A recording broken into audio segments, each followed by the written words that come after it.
Students बहुत बड़ी mistake करते हैं। सिंपल सेंटेंस होता है और सिंपल सेंटेंस को बहुत डिफ़िकल्ट और बहुत ज़्यादा कॉम्प्लिकेटेड बना देते हैं।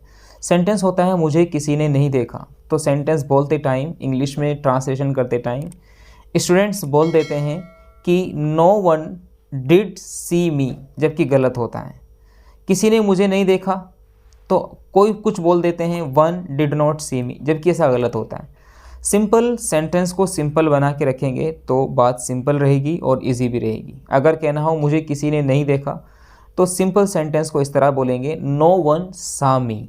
अब देखिए यहाँ पर नेगेटिव में पास्ट इंडेफिनिट के नेगेटिव सेंटेंस में डिड का इस्तेमाल करते हैं, लेकिन यहाँ पर तो डिड नॉट का इस्तेमाल है नहीं।